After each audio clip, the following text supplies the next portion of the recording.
Je m'appelle Thomas Bouchard, je suis coach professionnel et j'ai un passé de DRH dans le monde de la construction. Dans mon activité de coaching, j'accompagne des jeunes voyageurs qui partent faire des projets à travers le monde et j'appelle ça, c'est peut-être un petit peu tordu, mais des coachings d'aventuriers. L'idée étant de bien les préparer avant de partir, savoir pourquoi ils partent à titre personnel, qu'est-ce qu'ils veulent vivre en tant qu'équipe et ensuite, comme ce sont en général des aventuriers qui lèvent des fonds, savoir qu'est-ce qu'ils apportent aux gens qui leur donnent de l'argent pour payer leur voyage. Ensuite, il y a le suivi pendant le voyage et ensuite on prépare le retour parce que le retour est quelque chose qui peut pas mal secouer et donc il faut retrouver un certain équilibre. Ce qui m'a particulièrement marqué chez Nausicaa, c'est leur résilience parce qu'il y a eu un début d'aventure pas simple à gérer pour eux. Quand on avait nos séances de coaching, ils arrivaient avec leurs problèmes et sans être dans l'accusation, mais pas mal sur leur ressenti.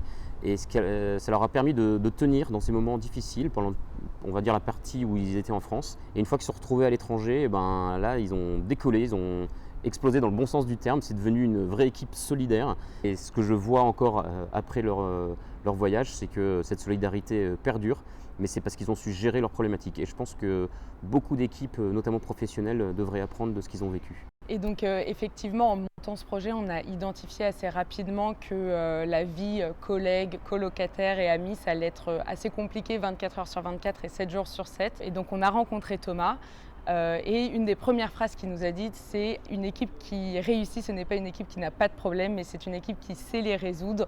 Et on a vraiment été séduite par cette phrase. Et à partir de ce moment-là, on s'est dit qu'on était entre de bonnes mains pour le reste de l'aventure.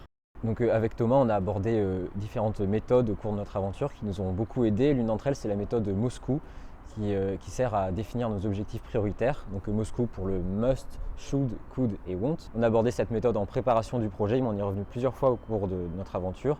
Et par exemple, on savait que dans la partie must, c'était vraiment notre raison d'être, ce qui faisait l'essence de notre projet.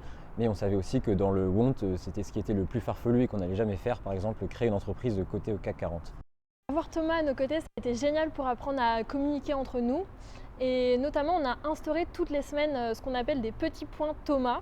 Donc en fait, on se réunissait autour d'une table pendant 5 minutes tous les trois et on se partageait des actions respectives qu'on avait adorées durant la semaine. Et à contrario, on parlait aussi d'actions qui nous avaient un petit peu déplu ou froissé. Et le but de ces points, c'était d'exprimer nos besoins respectifs pour faire un petit peu mieux la semaine d'après.